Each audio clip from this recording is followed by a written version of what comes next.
Welcome to today's Conversation Series program, How to Build a Fit for Future Workforce That Puts People First. Ranjit de Sousa, President of LHH, will be speaking with Mike Priddis, CEO of Fathom, a global AI platform that predicts the impact of dynamic forces on current and future jobs.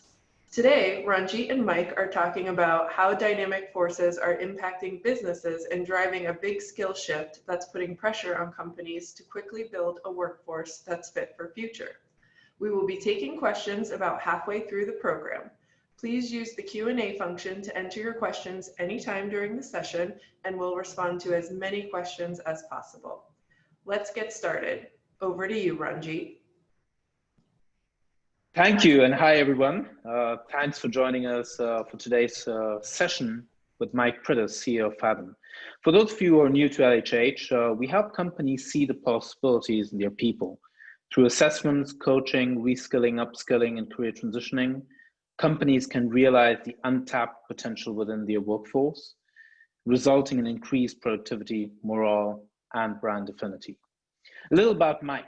Michael Priddis is the CEO of Fathom AI, a globally unique AI platform that predicts the workforce impact of dynamic forces such as AI, robotics, and of course, COVID-19 on current and future jobs. He is an internationally recognized thought leader on the impact of AI and emerging technologies on the evolution of work, serves on the Global AI Council for the World Economic Forum Center for the Fourth Industrial Revolution, and was the managing director and architect of BCG's Digital Ventures in Asia. Welcome, Mike. Many of in our audience will be interested to learn more about Fathom. So tell us a little about your organization. Well, thank you, Ranjit. It's great to join you. So Fathom was established in 2016. We spent about a year building the first version of the AI platform and launched nearly 3 years ago. Since then, we've grown to serve companies in 21 industries in 25 countries. We've expanded from our home office in Sydney to offices now in London, New York, and San Francisco. And the sort of issues that we help companies understand is what the impact of emerging technology will be on their workers, what the skills pathways are for people in jobs affected by automation, into jobs into the future, so that we reduce the number of people made redundant, and where people do leave the organization, they're given skills pathways, and the skills as they leave, they're able to take new jobs elsewhere in the economy. Thanks for the intro, Mike. Before we kick off our conversation, we're very curious to hear from our audience here, how many of you feel your workforce is actually ready for the future of work or fit for future. So I'm just launching a poll, which you should all be able to see on your screen to take a quick pulse check. So just tell us the level at which you rate your readiness. And let's see what answers are going to be coming in. Mike, my take pre-COVID would have been that people would have seen themselves as being fairly ready. Do you also think that some of that might have changed now over the last 6 months?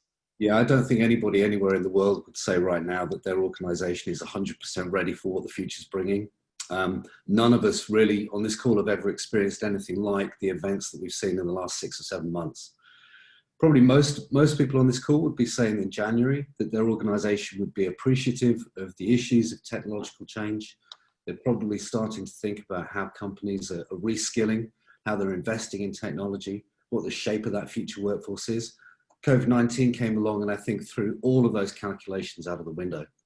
You know, we're seeing companies all over the world send their workers home, try to understand really what remote working actually means, try to understand what the productivity impact is of that, to manage the culture, to manage people's welfare. And then clearly many people in many industries all over the world have been laid off. So I think, you know, there's probably, we've never seen the sort of change that we're trying to deal with now at any level of scale in living memory. Yeah, I would agree with that. And I would quote a CHRO I recently spoke with who said, what they had thought would happen in the next 5 years basically happened in the last 5 months, right? So I think it's a great way to frame that up.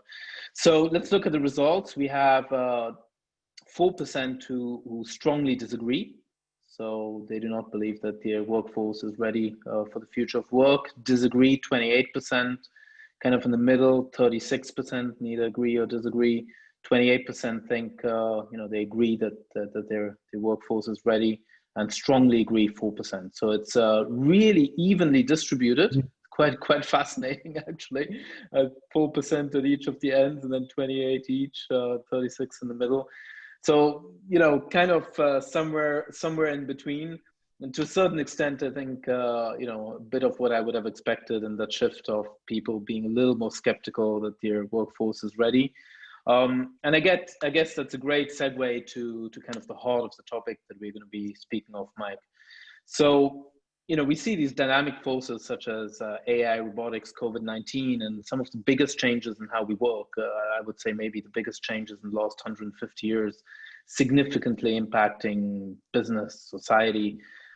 These forces are driving a big skill shift and reshaping the human experience at work. As we see from the results of the poll, many organizations are just not very well prepared. So how do you see, Mike, how do you see the nature of work transforming? Well, you used an interesting word just then when you introduced the poll, the results of the poll, and you said that somebody had said to you that COVID has accelerated, from what we would have expected to happen in 5 years, it's now happening in 5 months. We refer to this as the COVID slingshot, but it's probably worth sort of breaking your answer down into pre-January and then since the beginning of COVID. Let's sort of examine exactly what's happening. So there were already some really seismic structural shifts underway. Automation has been ramping up, but that's been on the agenda for many large companies for many years now. Companies are increasingly been using digital business models. They've been really thinking about how technology has become a really fundamental part of their organization. And that's already started to reshape how companies are thinking about their staff, the hiring, the jobs to be done inside the organization. Many of these companies are starting to set up centers of excellence around future of work. When we started Fathom 3 or 4 years ago, future of work and the fourth industrial revolution were terms that people had only really just recently started to hear for the first time. There was a lot of concern. There's been a lot of research, a lot of kind of very apocalyptic media promising the hollowing out of white collar work, the end of blue collar jobs, the need for universal basic income and these sorts of things. We haven't seen the world in quite those sort of bleak terms. We've always viewed technology as, yes, there'll be an automation impact, but there'll be a lot of augmentation that happens of jobs as well. And until January, our key message to companies and governments all over the world is this is not the end of work. This is a rapid at-scale transition to new types of jobs. And that transition requires companies to invest in technology and invest in skills development. And then COVID came along. So COVID, as I mentioned just now, it's created high levels of uncertainty, but it's also really affected those people in the workforce who are least able to kind of protect themselves. The COVID impact in terms of redundancies around the world has been most starkly felt at the lower end of the socioeconomic scale. People whose jobs are, very much contingent on consumer spending and consumer welfare, consumer confidence, and so on. So as these sorts of changes have happened, it's had a really, really massive effect on all these people at the lower end of the jobs market. We're now starting to see companies really think about when they deploy these technologies, in terms of what they were trying to do until January was just to automate in a kind of gradual way. They're now accelerating this slingshot effect that I mentioned. So companies that were maybe experimenting with things like robotic process automation and perhaps trialing that in part of their operation are now deploying that across a function or across an operation, because from an employer's perspective, they're trying to keep their company sustainable. They're trying to make sure that the company is still there. And unfortunately, that's having an increasingly severe effect on the individual worker. Yeah, so that makes absolute sense. And I love the concept of the slingshot into the future and not just a gradual acceleration. So what does this mean for the transformation curve? Any company looking at how they want to transform, has that curve changed? Does it look different? Yeah, well, as you mentioned in the introduction, and thank you for being so kind in what you said, but my previous role, I was a partner at the Boston Consulting Group, and I was the managing director of the digital ventures practice. And in the course of doing that, we came across the term digital transformation very often. It always struck me as a slightly ambitious statement, and perhaps even slightly naive to think that we are in a position to determine where we're transitioning to. The idea of a business transformation, the way a consultant would turn up and say, okay, you're here and we're going to take you to here.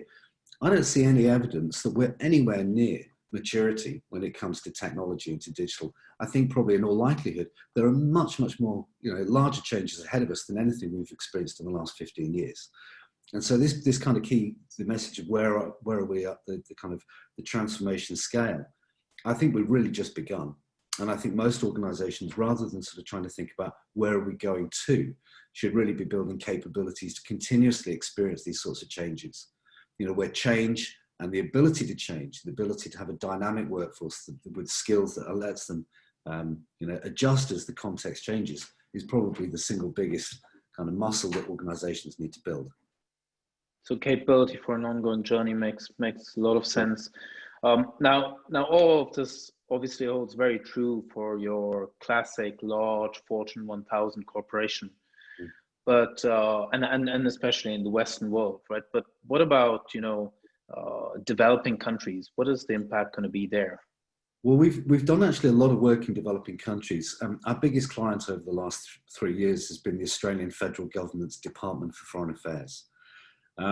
In 2017, they engaged us and asked us to go to India, and myself and our chief data scientist went to 6 different cities around India over the course of nearly 3 weeks. We met a range of Indian government agencies and universities, businesses, collected a lot of data about India, and that led to a new bilateral economic agreement between Australia and India. We then did similar work in Thailand, Vietnam, the Philippines, Myanmar, Kenya, and starting to talk now with some of the development banks focusing on Latin America. What we're seeing, unfortunately, is that whilst the developed world has many systemic attributes that will probably mean that the future of work is ultimately a good thing for most people. They have sophisticated governments that will create good economic policy. They've got capital in the system to invest in new growth. There's education infrastructure. There's a social contract, so we care about the individual. There's national infrastructure like ports and motorways and airports and so on. And then healthcare systems and welfare systems. Developing countries tend not to have some or all of what I've just said.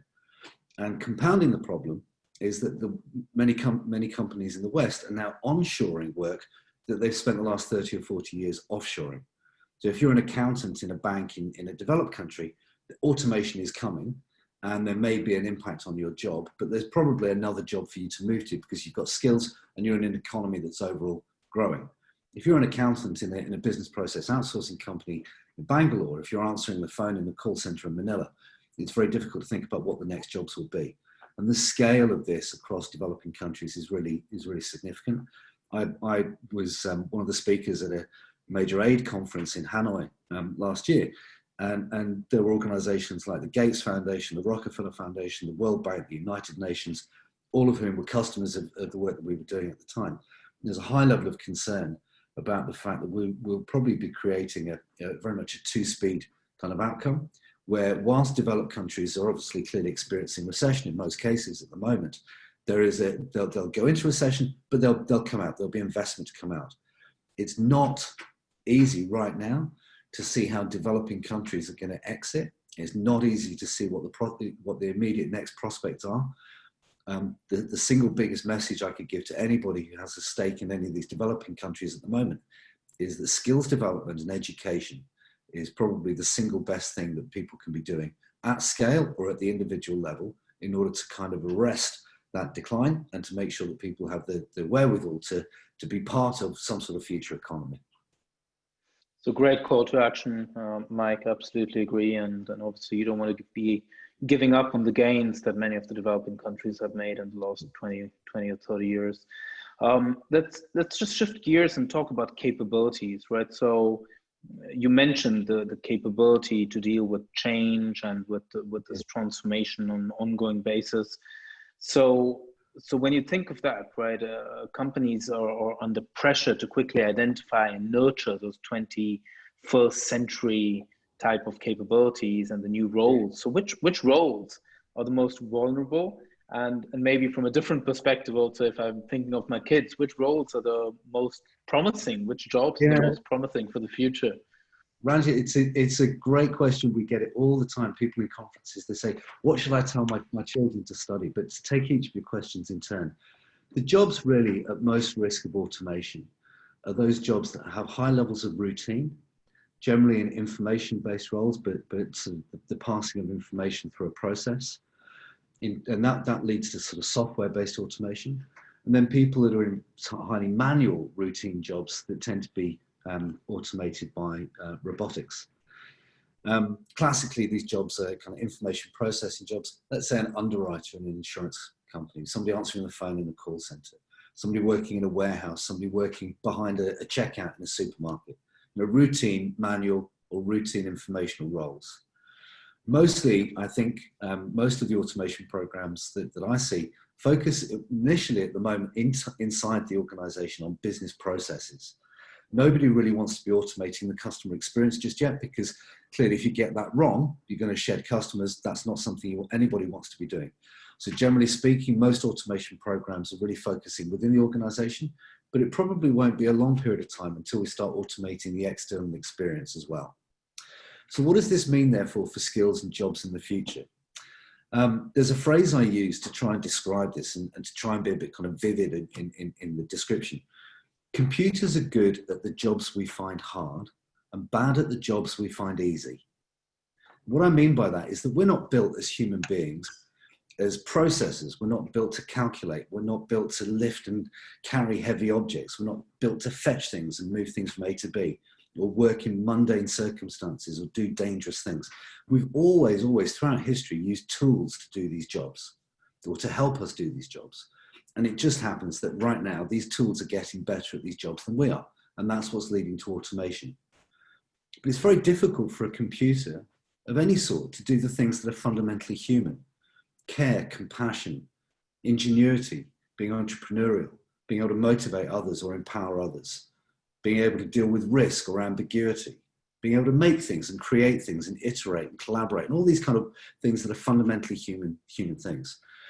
So what we're seeing at the moment is a transition from that first category of work, the routine processing, calculation, lifting and so on, to the new form of work, which is much more about a humanization of work. And this is where I use a second phrase to try and describe what I think is happening in this shift.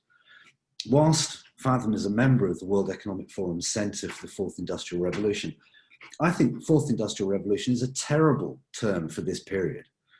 A revolution is a hostile conflict word. It implies winners and losers, power and people and so on in conflict. There have been two instances in history when science and technology have changed every job: the 12th century and then the 15th, 16th century. We refer to them as the first and second Renaissance. And I think in the future, in generations to come, if we get this right, they'll look back on this period as the third Renaissance, the humanization of work, using technology to take out the things that we shouldn't be doing, and probably most of us don't enjoy doing, and giving us the wherewithal, the skills, the means to have a more creative, more compassionate, more humanistic environment. The challenge for those of us in leadership roles in government and industry around the world is how we move people from that what they're currently doing to those jobs of the future, so that they're able to participate and we don't lose people as that transition happens. Yeah, so I love that. Computers are good at jobs we find hard and bad at those jobs we find easy to do. So I think that's a great frame. If you think of that, right? So it's less about jobs, but more about skills, right? And really having the right skills. So what role does the education system play here, and what role do companies play when it comes to developing the right skills? Well, I think we're right at the beginning of an education revolution, Ranjit. So if we think about the way that we teach at the moment, we're taught in schools that there is a wrong and a right answer. That's a very binary view of the world. And generally in the world of business, most things happen in shades of grey. The opportunity to create, the opportunity to see between, to find opportunities, is not something that we're taught in schools to have we're taught a wrong and a right. Equally, we have an exam structure approach to learning. We're taught for a year, we're meant to remember, we then have to practice that memory, and then we're allowed to forget it. One of my the best boss I ever had used to say to me, the half-life of learning is 30 minutes unless you apply it.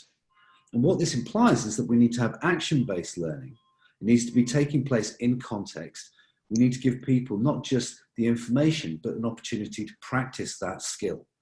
And I think what this is coming to is that This has been known as the knowledge economy. I think it's now becoming the skills economy. Knowledge and access to knowledge is easy. I mean, Google is right here on any device we've got. Getting the information, getting that knowledge, that's the straightforward part. Applying it and learning the skill is something different. So then what does that therefore mean, as you said, for educators? Well, unfortunately, universities around the world are built on the idea of selling a 3-year undergraduate or 12-month or 24-month postgraduate course. And it's about the imparting knowledge. And I think where we're seeing companies really try and drive change into universities is companies saying, we don't actually want to put any more people into a 12-month MBA program. We want you to come in and give our executives a 12-hour or our workers a 12-day course that allows them over a period of time to practice that skill. And so educators around the world, whether the big universities and the vocational education and training centers, or even the online learning and development platforms, are really shifting from knowledge-based to skills-based learning, skills-based teaching. So I think that shift is something that's quite exciting. It's a huge growth market. It's something that Faethm is contributing to in terms of our partnerships with educators all over the world. It's something that I think we see is only going to grow. Yeah, I would absolutely agree. We've also taken that perspective. We actually have a sister company, General Assembly, who is growing exactly driven by that. So, if we are saying skills are important, right, and the shift in skills is relevant, a lot of companies are dealing with a skills gap. Where will they find people? They will have to find the people internally, right? Well, there is a skills gap. Yeah, absolutely, Ranjit. This is the beautiful thing that's we've been able. I mean, I would say it's probably been our single biggest contribution over the last few years, is to show companies that the people they need in the future they already have. I'll give you an example. You talked about accountants before. Most of us will be comfortable with the idea that robotic process automation is going to automate a lot of financial and accounting work. And accountants, they know this. They know that the number of accountants in circulation, as it were, will decline over the course of the next 10 years. And as a result, some companies are starting to make these accountants redundant. Just hold that thought, separate thought. There's a global cybersecurity talent shortage, right? We all know why. Cybercrime is on the rise. We don't have to explain that. What we do in Faethm is we've got this very, very detailed occupation ontology that describes every single job in every industry all over the world at the molecular level. So we're describing skills and tasks and knowledge and so on. And when you use Faethm and you peel back the job titles of accountants and cyber analysts, they're remarkably similar roles. And if you think about it intuitively, that makes sense. They're smart, they're educated, numerical people sitting behind a computer in an office. They're not in a mine, they're not on a ship, they're not in a field or the military. They're in an office corporate environment. They're using computers, analyzing numbers, deriving patterns and insights that they communicate to leaders to make better decisions. The gap is cybersecurity knowledge, and that's a trainable gap. So it doesn't make any kind of sense for companies to shed financial, accounting staff, spending all that money on redundancy and so on, and then hiring for similar amounts of money cybersecurity people when they could be teaching those accountants to become cyber analysts. And if they can't teach them and transition them internally, then they are increasingly often taking a more social orientated view to how they exit people, and they're giving those people the skills and that skills development as they leave the organization. So that as that accountant goes out from the bank or the retail company or the telco, wherever they've been working, and they go out into the community to look for their new job, their existing employer, as part of that exit, has already started to teach them how to do those new things. And there, again, I try and describe these quite complicated ideas in sort of simple packages. And it's really simple. It is cheaper to retrain and redeploy than make redundant and rehire.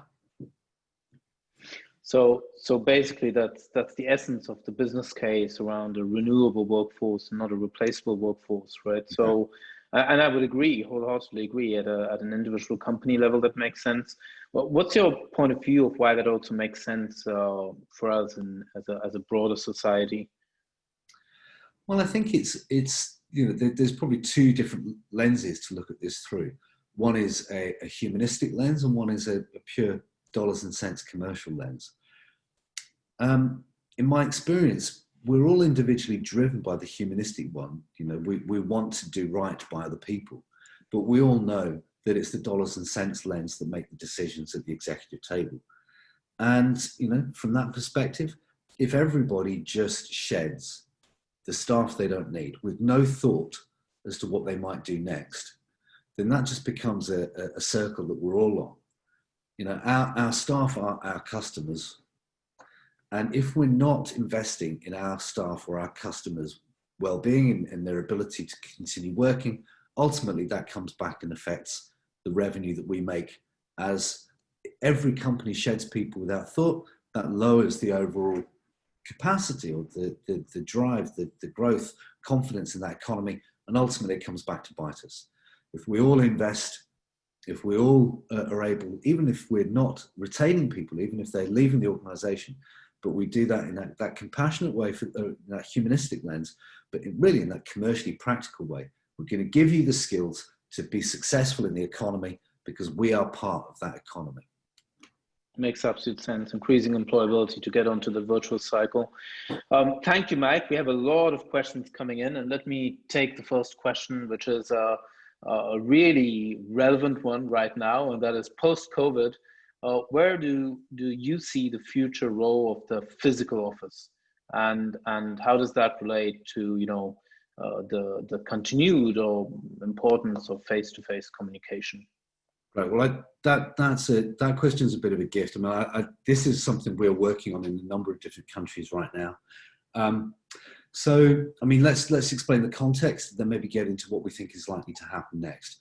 So, clearly, large companies, metro, you know, centres are, you know, there's a fraction of people still in the workplace. You know, I've seen some numbers just in the New York Times article today saying there's only 10% of people back in the towers in New York. I saw something from a GIS company in London last week saying 18% of workers are back in the City of London. This is probably something that's going to stick. It may not stick in quite those numbers, but we've seen people over a long period of time, as personal devices and personal computing devices become more prevalent, people saying, actually, I want to be able to work from home. I want that flexibility. And, you know, the idea of working from home is something that many companies have allowed, but they've allowed it. It hasn't been a normal thing. I think it's going to become much more normal.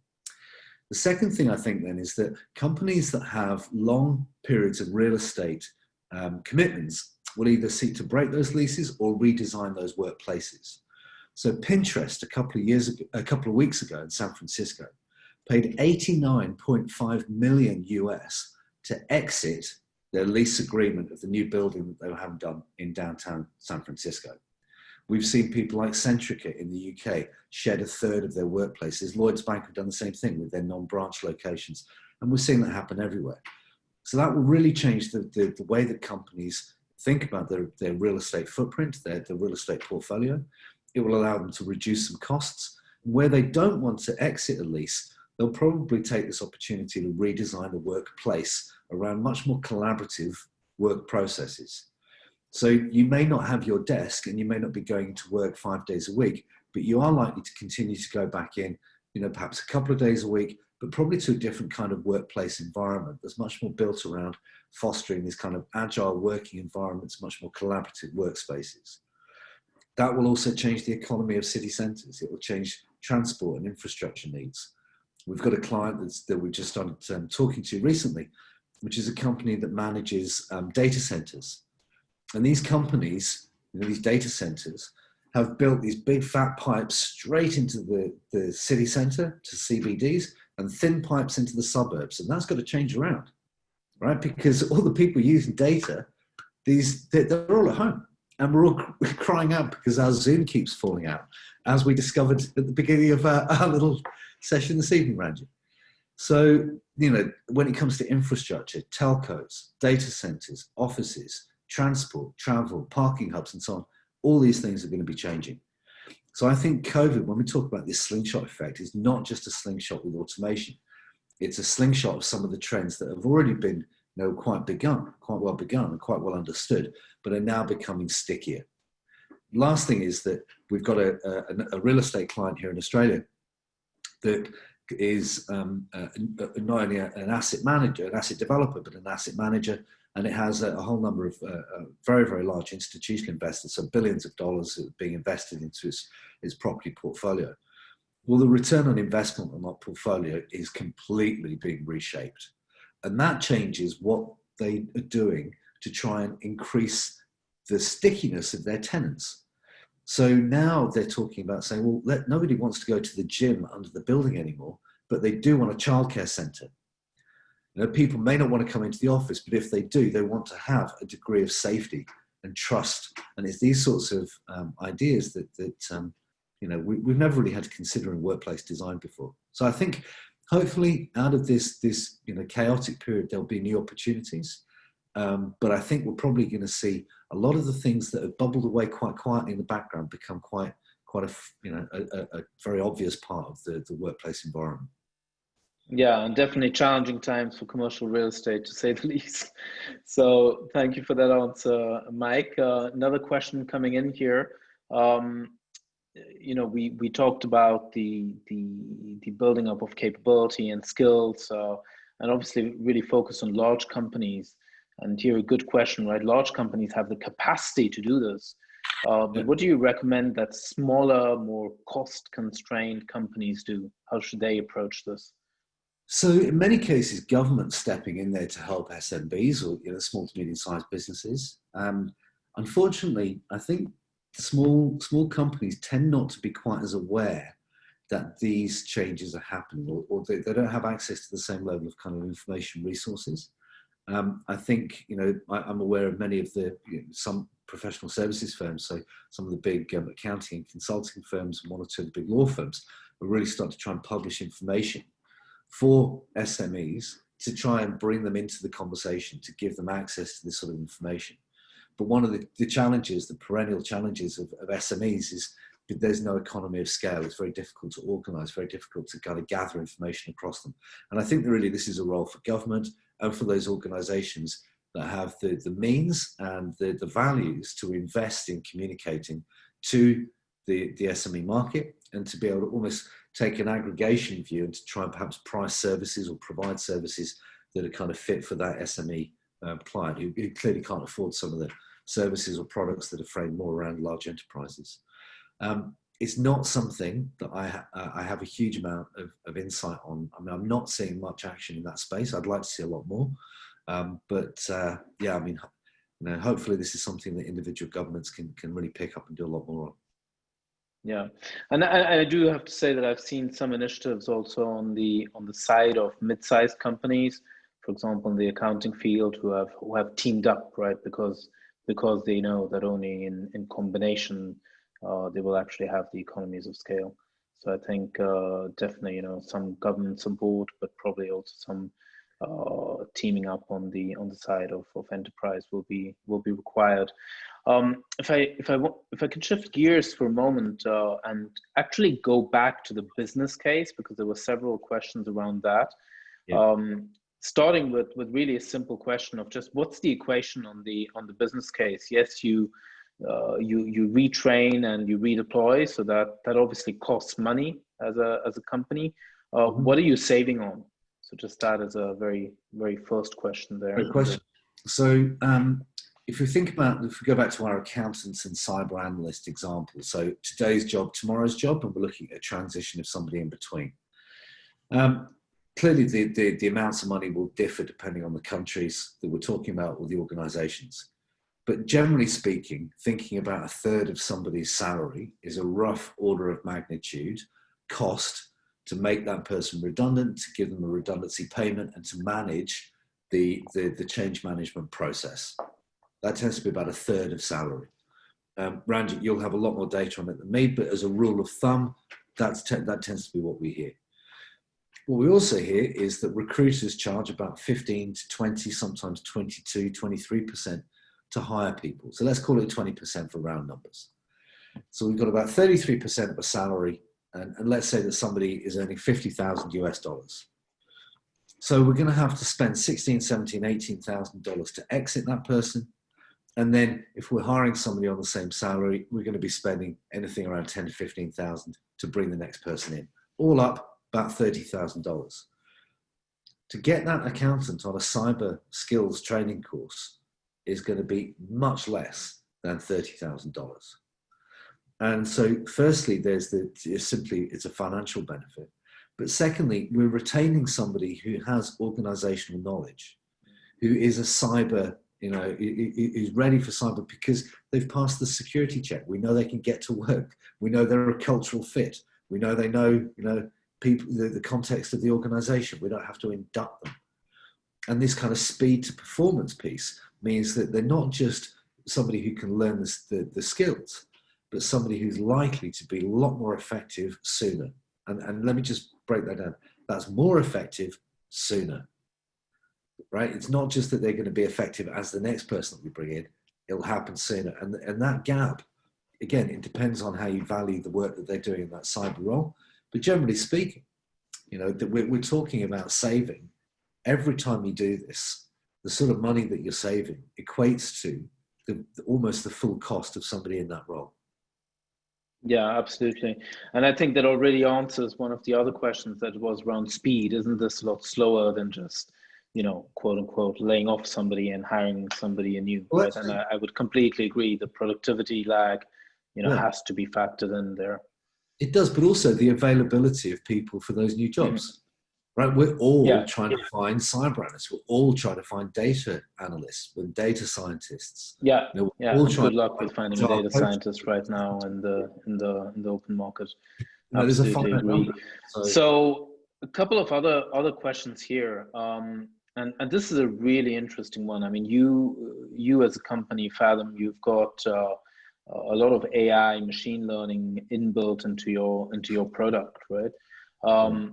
What is, and the way the question has been worded here is the spread of AI not likely to become the next front of an ethical battleground when it comes to laws, social conventions, as they begin to catch up with how the technology works. So what are your thoughts around this, and how do you approach this tricky question? It's a very complicated question. I should say at the beginning, I'm not an authority on this. Having said that, I have had some exposure to some of the discussions at a global level about this. So I'm a member of the World Economic Forum's Global AI Council. Other people on that council, I often describe it as the scariest room I've been in. It's the president of Microsoft, the chairman of MasterCard, the director of Stanford AI, the British Minister for Digital, and so on. Even will.i.am, which is quite surreal to see someone I've seen on stage from a long way away actually sat next to in a meeting. They're all there because of their jobs. I'm there because Faethm has more data about this topic than pretty much anybody. And so I've been part of some of those discussions about, how might the World Economic Forum foster a more ethical approach to AI. And following that, I've been invited to a conference in Prague, which was the first conference of a global AI group that was going to focus on ethics and AI. So I'm not an expert, but I have some small insight, and that is that firstly, ethics and AI are going to be incredibly difficult to police. Right? It's going to be very difficult to make sure that the AI is being built, is being modeled, that the calculations within it are actually ethical. It's probably got to a point where it's going to be impossible to govern unless there is wholehearted sign up and adherence to a global ethical AI standard by the US and China. It won't matter. So if the US and China do not take part in an ethical AI agreement and standard, there's no point having one. Because the prevalence of those two countries' technologies in so many other countries' technologies means that if they're not involved, then it probably won't happen. And clearly, given the state of the competition between those countries and the domestic affairs inside those countries, I wouldn't expect that there would necessarily be a wholehearted support by either country. It does make me think, though, that when people talk about ethics and AI, we don't, in many other contexts, actually try and look at how the technology works. We look at how it's used. And I'll give you an example. We don't police, there are no standards, we don't control, and there are no national frameworks or international frameworks for torque produced by a car. We don't look at the acceleration capabilities. We might watch Top Gear and they might tell us it goes from 0 to 60 in 3.5 seconds. But we don't actually, at a standards level, think about how the engine works. We police how fast it's driven. And so we have speed cameras and police and courts and fines and so on. And we can say, look, as much torque as you want, you can have as much acceleration as you want, but do not do more than 70 miles an hour. And so we're not controlling the underlying technology. We're controlling the application of that technology in the real world. Now, you think how hard it is to police the torque of a car, to the extent that we don't. How much harder is it to police what 3 or 4 data scientists using TensorFlow to produce a neural network? I mean, there's no way we're going to be able to control what they do. I think that the attention is going to be much better spent on what is the effect, how do people use it? And so when we start seeing some of these facial AI recognition engines being used, we start seeing a response to the application. So for example, London Breed, who I just think she's the mayor of San Francisco. I just think she has just the most fantastic name of any politician anywhere in the world. But she decided that San Francisco was going to be facial AI recognition free. So the police force doesn't use it. They don't use it on the CCTV. They've just made an ethical decision on the application, not on the underlying science. And I think that's probably what's going to happen. So policing the outcome. Yeah, no, I can see the logic there. Just sticking for a moment with the topic of AI, but now very practically speaking at Faethm, what exactly does Faethm predict? And there was a specific question here. Can you predict, for example, turnover within a company, or can you just hone in on the, what is it that you are predicting? Okay, so I might split this into 2 parts and explain firstly how it works and then secondly what it does. So there are 4 modules of analytics in the platform. So we have a very granular, sophisticated view of emerging technology. We describe every emerging technology in a proprietary technology taxonomy. And this describes the effect of every emerging tech 15 years out into the future, year by year. The second thing I mentioned before, we have an occupational ontology. So this describes about 75,000 job titles, 6,000 or so different occupation areas, a task model of nearly 25,000 tasks, a skills model of nearly 13,000 skills. You get the picture, there's a lot of detail. What sits in the middle are 4 different AIs. And at a high level, what we've basically taught them to do is to recognize that if you deploy a particular technology into a particular context of work, you affect the supply and demand for the skills and tasks in that job. Some tasks are automated, some tasks are augmented, and some tasks are added. When you automate enough tasks of a job, that job's gone. When you add a lot of tasks, you create a job. And so by looking at how the technology, the attributes of technology affects the attributes of work, we can build a really clear model of what's going to happen when any technology is deployed into any company, anywhere.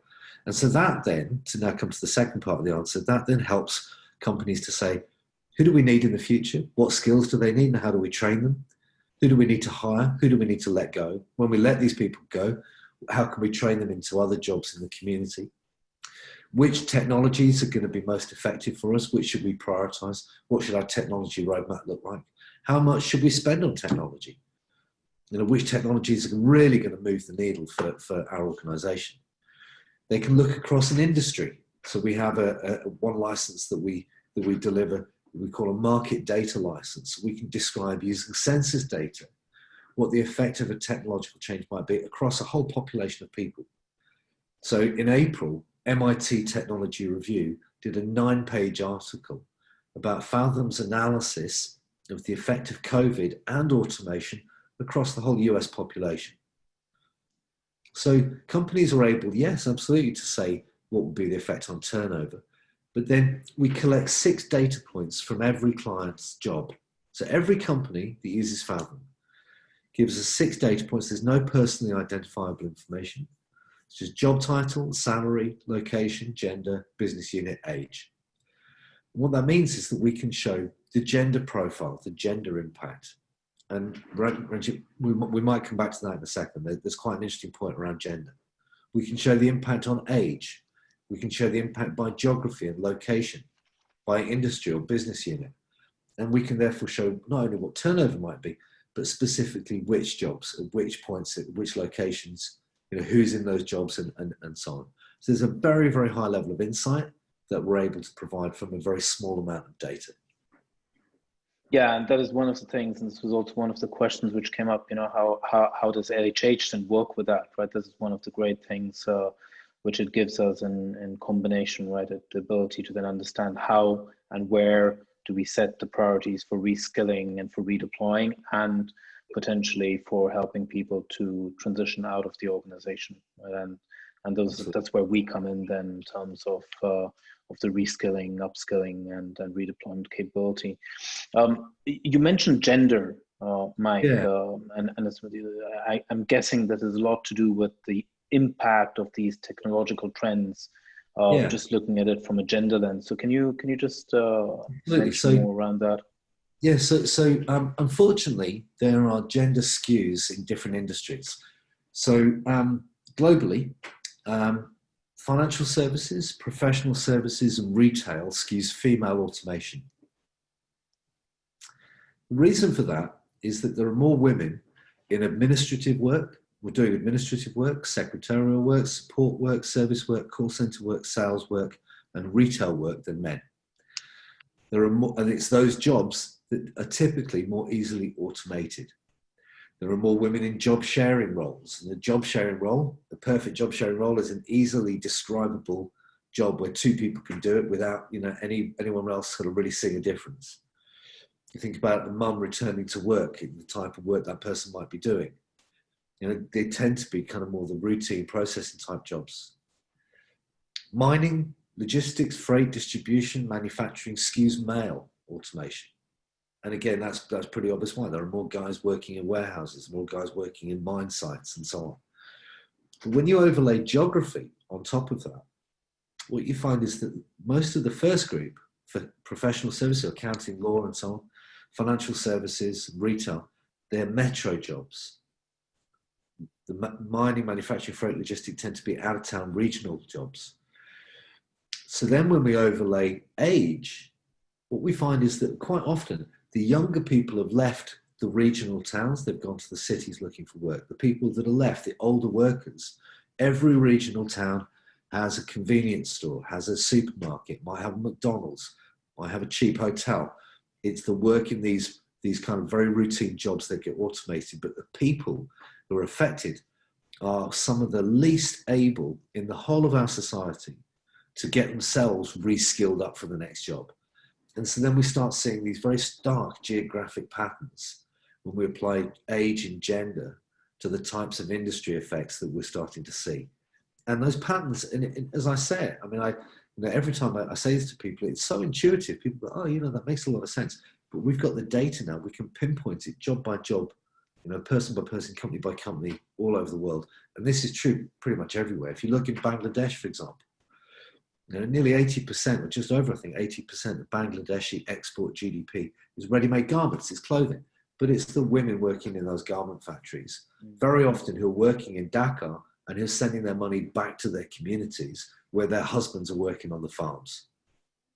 So whether we're talking about Manchester, where I'm from originally, we're talking about Zurich, where you're sitting right now, we're talking about somewhere in New South Wales, or somewhere in the developing world, these patterns are observable through the data that we've already collected.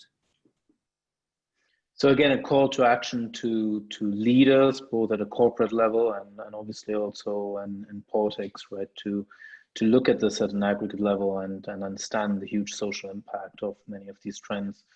So it was a great summary, Mike.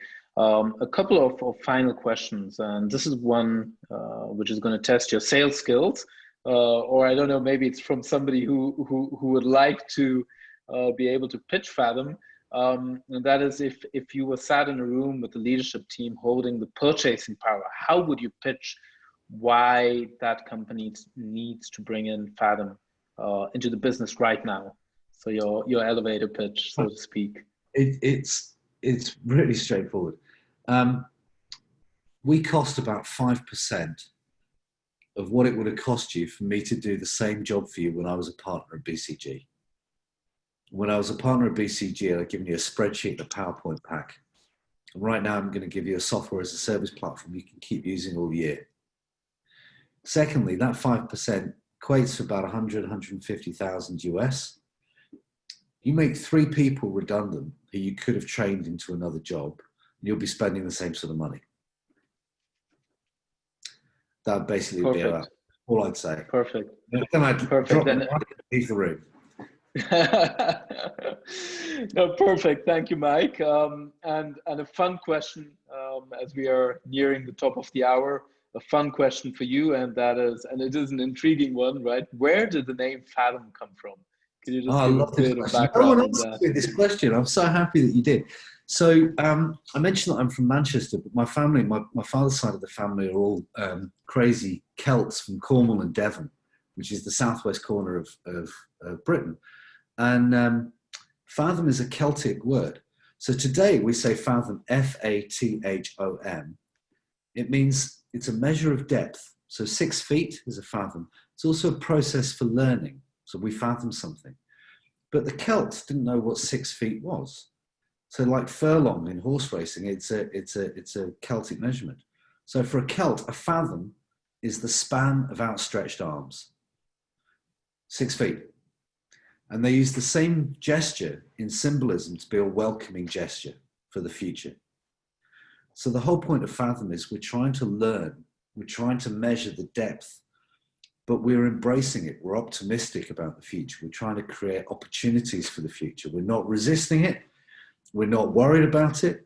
We're optimistic about what the future brings, as long as we learn exactly what's going to happen. Faethm. Brilliant. Thank you, Mike. And I think that's a perfect ending to our session today. I want to thank everybody in the audience for your questions, and we were not able to even get to probably half of the questions which were out there. So thank you for the interaction, and really great to have you all on. And Mike, thank you for sharing your time and expertise. I know it's very late in the evening in Sydney, where you are based. So really appreciate that. Very early in the morning, in 4 minutes' time. Exactly. So thank you, Mike. We will be following up with a link of the recording. So for anybody who wants to rewatch it or share it with your colleagues, please feel free to do that.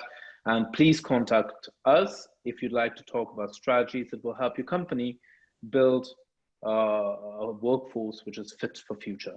Thank you, and enjoy the rest of your day. Thank you so much. Take care.